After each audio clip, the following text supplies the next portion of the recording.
Your disability rep is happy to help you make the disability process easy. We go out live on location to his office, where Tom is with him now. Tom? Well, you're absolutely right. There he is, your disability rep, Roy Rickstrew. Good to see you, as always. Likewise, Tom. Likewise. Okay, I looked at this one and I'm a little, I guess I need some help on this one. If they can't approve, they will deny. Well, about 2/3 of applications initially are denied by the Social Security Administration. And unfortunately, if there's not enough information for them to approve you, by default, they deny you. Okay, and that leads to this, which is when it comes to the proof, it's on you. They're not going to go, we'll help you out on this one. Yeah, that's correct. You have the burden to prove, essentially, that you are disabled. You have to establish that with the medical records and the information in the file. It's yours to establish. Social Security doesn't advocate for you. I mean, they're there as the adjudicator. Right. Sometimes those folks call. They're very helpful. Some of the folks over there are really good at what they do. Right. But it doesn't change the fact that they are the decision maker. So their help is only going to go so far.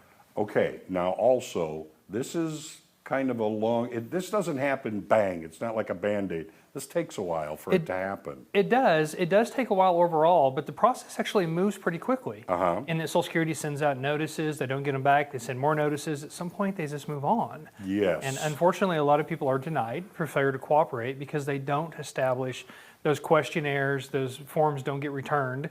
And unfortunately, Social Security then, in turn, denies you. Well, you have to be an active participant in this whole thing. It's important that you keep up. Yeah. All right. For sure. All right, an ongoing pursuit. Yeah, that's correct. And you know, every opportunity that you speak with Social Security or you interact with them is an opportunity to put them in your shoes and explain to them why it is that you can't work. So you've got to make the most of those. The same thing with your medical care. Each time you see the doctor, it's an opportunity to help the doctor understand what's really going on. Right. They've got diagnostic books. They have a pretty good idea of what your symptoms line up to diagnostic-wise, but they need you to help round that out and complete the puzzle. Well, you know, you have to be honest with them. That's right. You know, you have to say, it may seem inconsequential to you, but if all of a sudden it hurts to do that, tell them it hurts to do that. Right, and we've talked a lot of times too about the consistency of the complaints and the symptom presentation with the doctors. Again, make the most of your opportunities. Okay. Brief reviews equal unanswered questions. Yeah, the determinations from Social Security are not always a deep dive. In fact, there are times that they make decisions with missing information. A medical provider may not provide records. They try a couple, 2 or 3 times. They don't get them. Sometimes they'll set you up for a doctor's appointment. Sometimes they make a decision without it. And that's the part about being an active participant. You need to fill in these blanks. They're not going to. Well, and that's the problem. A lot of times the blanks are filled in by assumptions by the decision makers. Right. And that's a bad thing. And this brings us to the conservative care aspect of this. A lot of times judges will point out that your condition has been managed with conservative care. Therefore, in other words, it must not be that bad, right?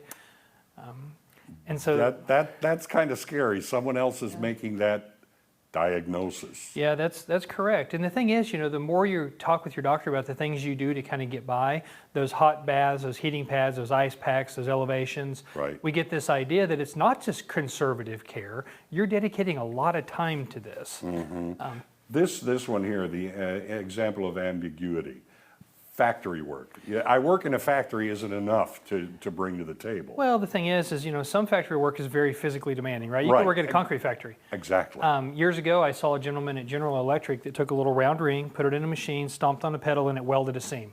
And it was a three-pound item at the most. So some factory work doesn't require a lot of us. Other factory work requires a ton from us. Think about grinding crankshafts for car engines, for example. You know, 30 pounds, 40 pounds.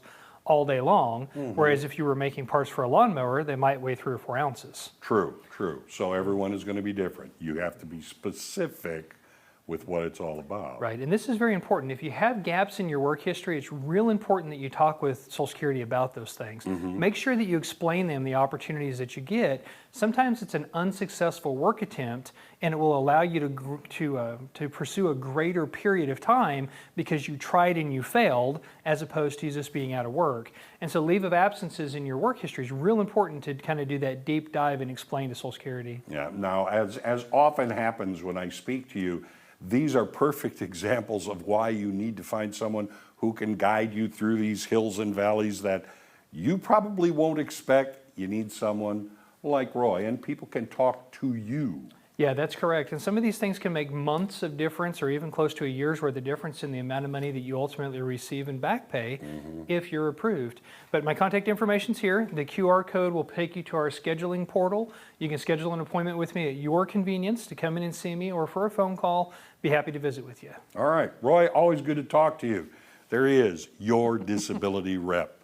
Back to you. Thanks so much, Tom.